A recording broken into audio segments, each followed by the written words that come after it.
చంద్రబాబు కూటమి ఒక పెత్తందారుల కూటమి. మొన్న ఈ మధ్య కాలంలోనే అమిత్ షా వచ్చాడు. చంద్రబాబును పక్కన పెట్టుకొని తాను మాట్లాడుతూ ఉన్నాడు. ఈ పెత్తందారుల కూటమి అంతా కూడా పేద పిల్లలకు గవర్నమెంట్ బడులలో ఇంగ్లీష్ మీడియం చదువులు చెప్పిస్తా ఉంటే తట్టుకోలేని పెత్తందారులు వీళ్ళంతా కూడా. పేద పిల్లలకు గవర్నమెంట్ బడులలో ఇంగ్లీష్ మీడియం చెప్పిస్తా ఉంటే ఈ పెత్తందారుల కూటమి వ్యతిరేకిస్తా ఉన్న పెత్తందారుల కూటమి ఇది.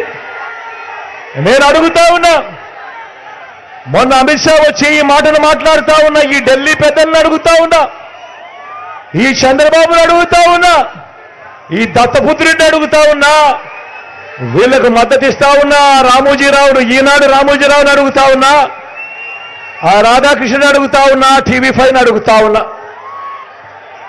వీళ్ళందరినీ అడుగుతా ఉన్నా, అయ్యా మీ పిల్లలు మీ మనవళ్ళు మీ వాళ్ళల్లో ఏ ఒక్కరైనా కూడా ఇంగ్లీష్ మీడియం బడులలో కాకుండా తెలుగు మీడియంలో కానీ లేదా మీ స్థానిక భాషలో కానీ మీ మనవళ్ళు మీ పిల్లలు ఎవరినైనా మీరు చదివిస్తా ఉన్నారా అని ఇదే సందర్భంగా అడుగుతా ఉన్నా.